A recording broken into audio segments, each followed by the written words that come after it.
Initialement prévue pour débuter le 15 janvier dernier, l'exposition des 26 trésors royaux accueillis le 10 novembre 2021 à Cotonou a été reportée de quelques semaines. Alors que les Béninois s'impatientent davantage et encore, ils vont devoir attendre jusqu'au 20 février prochain pour participer donc à cette exposition. Quel est le niveau d'avancement des travaux préliminaires techniques à cette exposition? Quelles sont les conditions pour accéder donc à la présidence? Bonjour à tous et bienvenue dans cette émission spéciale qui reçoit José Plia.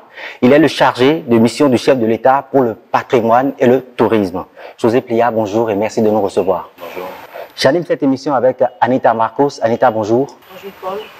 José Plia, vous avez donné l'information le 5 janvier dernier. L'exposition des 26 trésors royaux a été reportée de quelques semaines. Qu'est-ce qui justifie donc ce report alors que les Béninois de leur côté s'impatientent?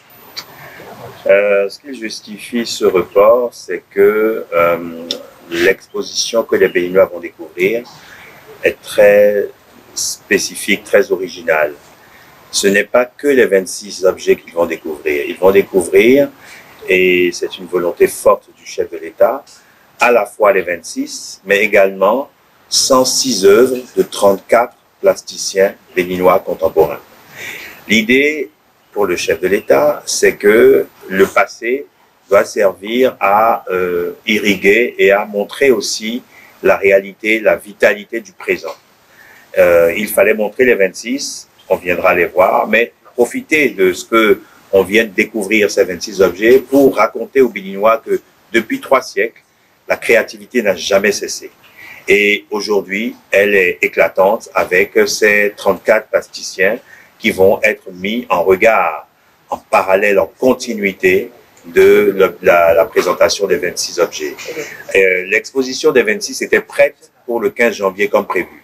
Mais l'autre, je viens de vous citer 106 objets qui vont être présentés, l'autre a demandé un peu plus de temps pour l'exposition des artistes contemporains, parce qu'on va être sur une surface totale de 1500 mètres carrés d'exposition pour les 26, pour les 106, ça a demandé des temps de construction, d'acheminement des œuvres de ces artistes béninois. C'est la raison pour laquelle il y a eu ce léger report de quelques semaines pour désormais faire un vernissage le 19 février et une ouverture au public le 20 février. Est-ce que la procédure d'acclimatation est allée jusqu'à son terme? Absolument. Elle était donc prête pour le 15 janvier, comme je vous l'ai dit. Dès le 15 janvier, les œuvres sont sorties des caisses. Le temps d'acclimatation était terminé, comme convenu, et elles ont été installées. Donc j'ai envie de dire, si on ne voulait faire que l'exposition des 26, on aurait déjà pu ouvrir la présidence aux visiteurs. C'est comme je vous l'ai dit, c'est parce qu'il y a ce diptyque, cette double exposition en une, qu'il y a eu quelques semaines de retard. Donc le temps d'acclimatation a été respecté. Les œuvres ont été mises dans des vitrines qui, elles aussi, ont une climatisation très spécifique que les gens verront, et elles sont dans les meilleures conditions pour être présentées au public. Alors vous avez parlé, d'après tout ce que vous avez dit, il s'agit d'un événement à grande envergure. Et donc, par rapport à ça, nous aimerions savoir quelles sont les dispositions qui sont en train d'être prises pour les conditions sécuritaires par rapport à l'exposition déjà. Et puis ensuite, par rapport au fait que nous sommes tout de même en période de pandémie et que les gestes barrières font toujours de rigueur. Oui, exposition, événement, exposition, et le mot événement n'est pas galvaudé parce que on va présenter ces 26 trésors royaux qui ont passé 3 siècles à l'étranger et qui reviennent. C'est un événement pour les Béninois, et c'est aussi un événement international. C'est un événement où nous allons accueillir des invités du monde entier, des collectionneurs, des journalistes, etc. Donc on peut vraiment parler d'un événement d'envergure, et les conditions évidemment sont prises pour que l'ensemble des conditions sécuritaires et sanitaires soient respectées. Au niveau de la sécurité, il y aura évidemment des guérites, il y aura des passages de sécurité pour des objets dangereux, éventuellement des choses comme ça. C'est la sécurité normale désormais, surtout au palais de la présidence. Mais ce sera à la fois très strict et allégé pour ne pas surcharger le contrôle et le passage. Et puis pour les conditions sanitaires, les mesures en vigueur dans toutes les administrations publiques seront respectées, masques, gel et possibilité donc aux populations de circuler librement dans l'exposition. José Plia, est-ce que les Béninois qui vont manifester leur désir de participer donc à cette exposition seront obligés à présenter une carte de vaccination? Ben, je ne crois pas. Je ne pense pas que ce sera absolument obligatoire. Il y aura, la question sera posée. Vous savez, le ministère de la Santé nous tient au courant de l'état des lieux de la pandémie. Elle est toujours là, bien entendu, mais elle n'est pas dans un pic qui nécessite une vigilance à ce point accrue. Donc, on a voulu assouplir, on n'a pas voulu que le pass sanitaire devienne une obligation pour pouvoir rentrer dans le palais. Ce qui est absolument obligatoire, c'est le masque et le gel qui sera dit. Alors, les gens auront des masques pour venir. Ceux qui n'en auront pas, des masques leur seront fournis. Le gel sera disposé pour que dans les endroits fermés, comme c'est le cas d'une exposition, la protection des personnes puisse être assurée. L'exposition est pour le 20. Nous sommes pratiquement, on va dire, à 11 jours. À cette date, est-ce que toutes les dispositions sont prises pour que l'exposition se passe quand même dans de très bonnes conditions? Oui. Vous savez, une exposition, c'est beaucoup d'acteurs qui se réunissent pour la mettre en place, surtout une grosse exposition comme ça, 26 œuvres fragiles et délicates à installer, 106 œuvres d'artistes contemporains aussi fragiles et qui demandent une grande mobilisation. Donc, il y a les commissaires d'exposition qui ont choisi ces 106 œuvres de plasticiens contemporains. Il y a ce qu'on appelle les scénographes, ceux qui ont créé le parcours par lequel on va passer. Il y a les muséographes qui installent les œuvres. Il y a les socleurs, quand ce sont des pièces qu'il faut fixer au sol. Bref, c'est beaucoup de corps de métier qui s'activent depuis plusieurs mois pour que tout soit en ordre. Toute la partie des 26 est déjà prête. La partie des 106 œuvres, les accrochages continuent. Il faut que les artistes soient là pour qu'on accroche leurs œuvres telles qu'ils le souhaitent. Donc, ça demande un petit peu de temps. Mais le chantier, nous y étions encore hier, est très bien avancé. Il ne reste vraiment plus qu'un gros quart d'œuvres à installer. Il y a tous les réglages des lumières, ce qu'on appelle les cimaises, qui vont permettre d'éclairer les œuvres le soir. Voilà. On est encore dans des petits réglages de dernière minute, mais on sera prêt, bien évidemment, pour le 20 février. Alors, vu que ce sera un beau monde quand même qui prendra part à cet événement, j'insiste là-dessus, et que, avant tout, ce sont les Béninois qui sont la première cible, est-ce que vous pensez que par rapport au niveau de la communication, tout est fait pour que la majorité des Béninois soient informés de ce que cette exposition aura lieu à la date prévue et qu'ils pourront effectivement faire le déplacement? Votre interview participe de cette communication qu'on veut très large, bien sûr. La direction de la communication de la présidence est mobilisée. Nous avons engagé des agences de communication aussi. Vous avez raison d'insister pour que c'est d'abord et avant tout la cible béninoise. À cet effet, il y a tous les plateaux que nous faisons. La petite cellule de ceux qui sont autorisés à parler dans les médias est très disponible et sollicitée par les médias que vous êtes, qu'ils soient officiels ou sur le web, etc. On a également une grande campagne de communication digitale qui a commencé et elle a la particularité aussi d'être dans les 7 langues homologuées, les 7 langues officielles. Et donc, on veut toucher toutes les couches de la population, pas seulement les locuteurs en français, mais également les Fon, les Mina, les Gung, les Yoruba, etc. Les langues principales sont ciblées. Il y a donc communication digitale, communication par les réseaux plus traditionnels, mais également des affiches qu'on découvre un peu partout dans la ville de Cotonou. Et puis, il y a beaucoup de relais qui se font aussi, pas seulement dans Cotonou d'ailleurs, les affiches sont aussi à Ouida, à Bomé, dans les grandes villes du Bénin. Bref, on a essayé vraiment de faire cette grande campagne de communication en touchant l'éventail le plus large possible. Mais on sait que dans une période ou dans des moments, une société où nous sommes envahis d'informations, il faut pouvoir tirer la bonne information, en tout cas attirer l'attention sur cette information. Et je crois que le meilleur moyen en réalité, c'est le bouche à oreille. Au-delà de tout ce qu'on fait, les premiers visiteurs seront autant de relais de communication.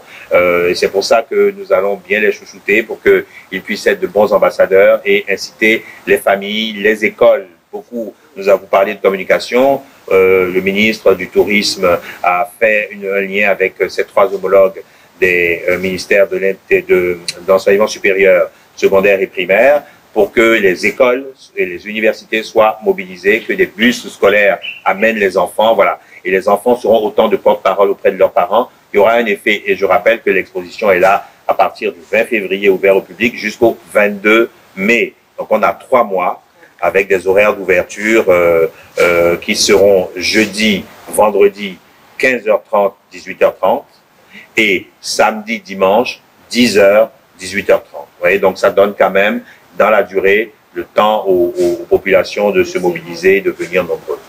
Nous avons suivi le chef de l'État le 10 novembre dernier lors de la cérémonie d'accueil de ses œuvres. Il a dit que chaque Béninois pourrait établir une connexion avec les dites œuvres.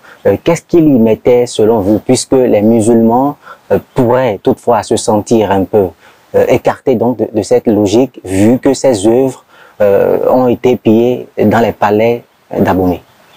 Vous supposez donc qu'à Abomey, il n'y a pas de musulmans? C'est étonnant comme appréciation. Non, on ne peut pas dire que les musulmans vont se sentir. Je vous rappelle que le chef de l'État a pris le soin, et c'est sa vision, de dire que ce sont des trésors royaux du Bénin. Si vous faites bien attention, ce n'est pas des trésors royaux d'Abomey. Il a de manière républicaine nationalisé ces œuvres-là. Et c'est exactement ce qui s'est passé dans la cérémonie. Si vous avez regardé, il y avait des gens de Niki, des cavaliers de Niki, il y avait des gens de Natitengu, des Dendi. Voilà, c'est un retour national. Les œuvres ne sont pas à Abomey, elles sont à la présidence de la République, symbole de la nation et de l'unité de la nation. Ce sont des trésors royaux qui appartiennent à une partie de notre histoire, mais qui, 3 siècles plus tard, font partie de la nation béninoise. Ça, c'est très important. Et je ne crois pas, pour avoir moi-même fait le déplacement, par exemple, à Kandi il y a quelques mois, que les musulmans se sentent exclus de cette affaire-là. Pas du tout. Au contraire, je pense que le message d'unité nationale autour de ces trésors royaux et désormais nationaux est bien passé, et je pense que les populations l'ont fait. Et d'ailleurs, des politiques vont être faites avec les mairies pour que les gens enclavés qui sont dans le Nord puissent venir voir ces œuvres-là. C'est une étape très importante, et comment ces œuvres sont facteurs aussi d'unité nationale. Donc la connexion, elle est nationale. C'est ce qu'on a voulu en les présentant d'abord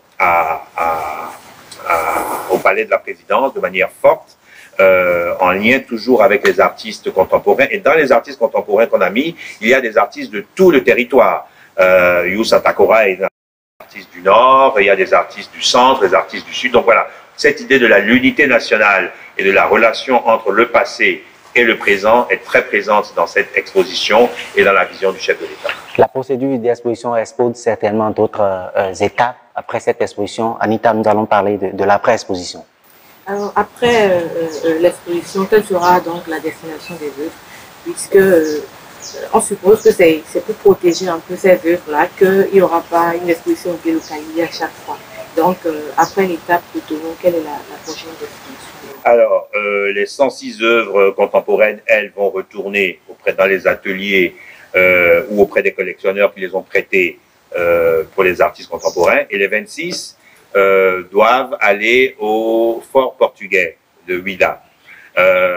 Qu'ils vous souviennent qu'à l'origine, il n'était pas prévu que ces œuvres aillent à la présidence. Il était prévu qu'elles soient à la maison du gouverneur, qui est dans l'enceinte du fort portugais.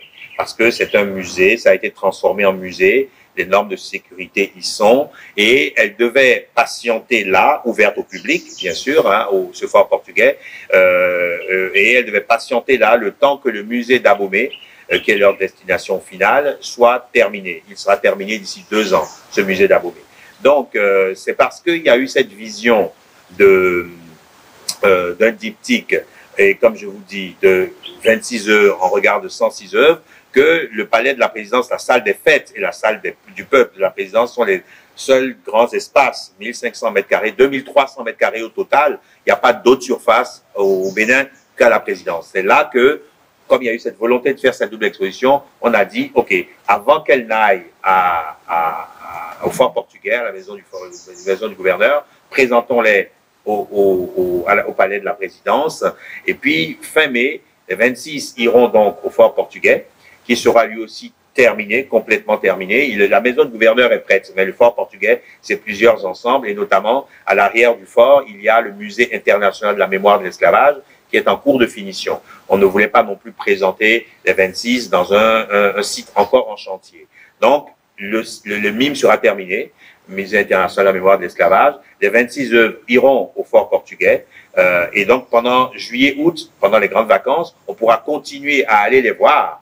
Après la présidence, tous les vacanciers, nos frères et sœurs qui sont à l'étranger, qui viendront, pourront aller les voir au fort portugais, et déjà juillet-août, mais aussi pendant les 2 prochaines années, ces œuvres seront ouvertes au public pendant 2 ans.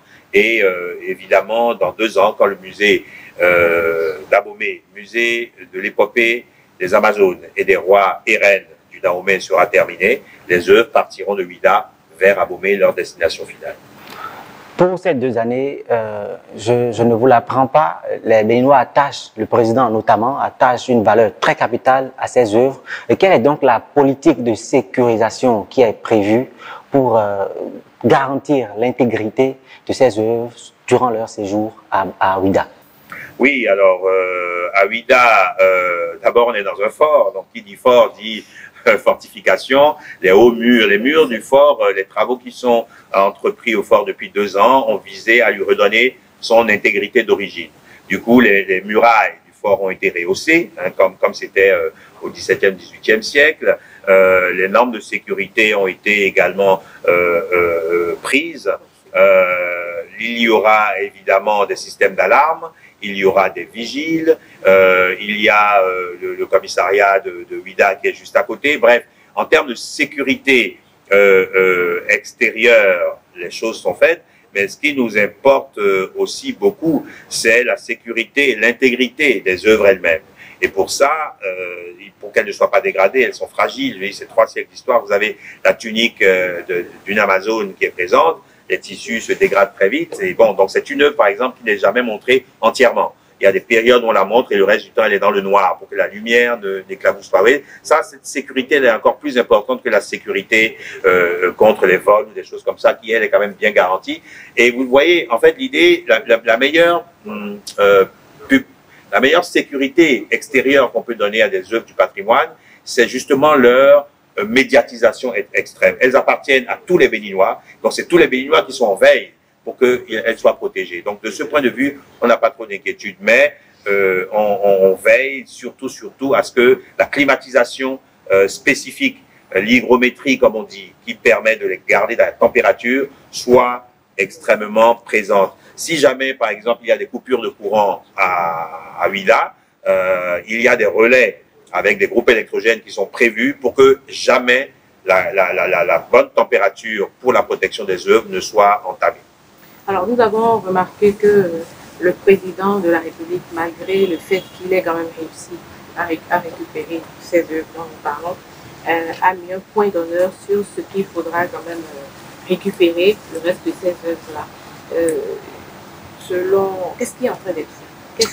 Votre question est extrêmement pertinente puisque en ce moment même, il y a un ambassadeur qui a été nommé par Emmanuel Macron, M. Martinez, qui est au Bénin en ce moment. Au moment où je vous parle, il est en mission toute la semaine.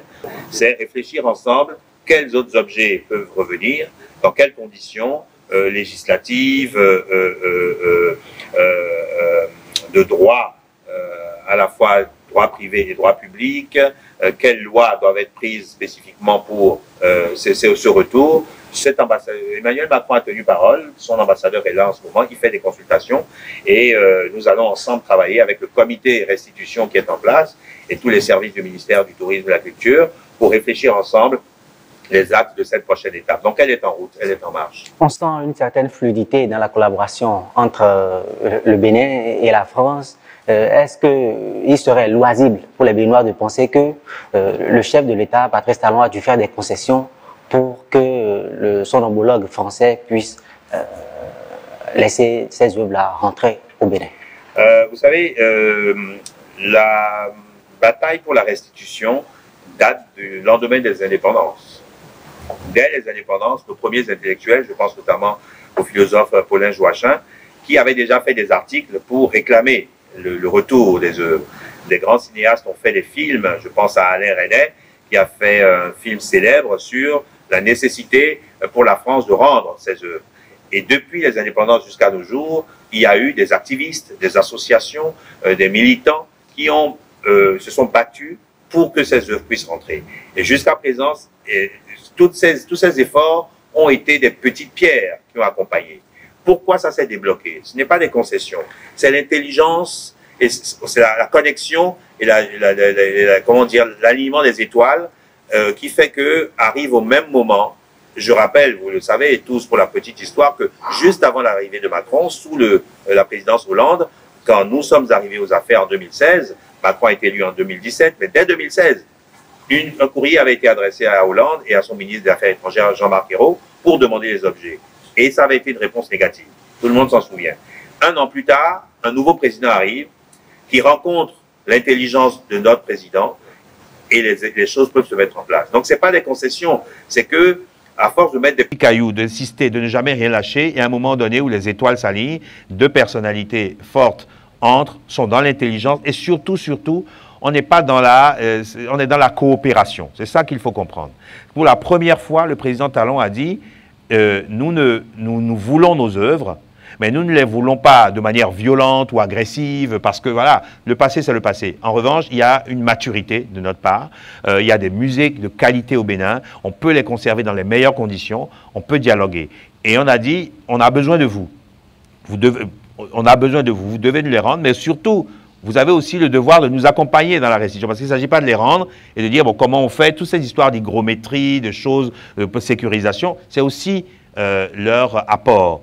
Et dernière chose, restitution, coopération et circulation. Parce que, attention, ces œuvres sont amenées, peut-être pas toutes, les plus fragiles, mais elles sont amenées à circuler. Quand elles seront à Abomey, le musée d'Abomey, pour vivre, aura besoin de faire venir des œuvres précieuses, je dis n'importe quoi, du Japon ou d'Australie, pour qu'on les voie ici. Et nos œuvres pourront partir également au Japon, en Australie, puis revenir. Ça fait partie de la vie d'œuvres d'art. Donc c'est important de comprendre qu'il n'y a pas eu de concession, il y a eu simplement une volonté politique forte des deux côtés qui s'est rencontrée et qui a permis ce dénouement heureux qui n'est qu'au début.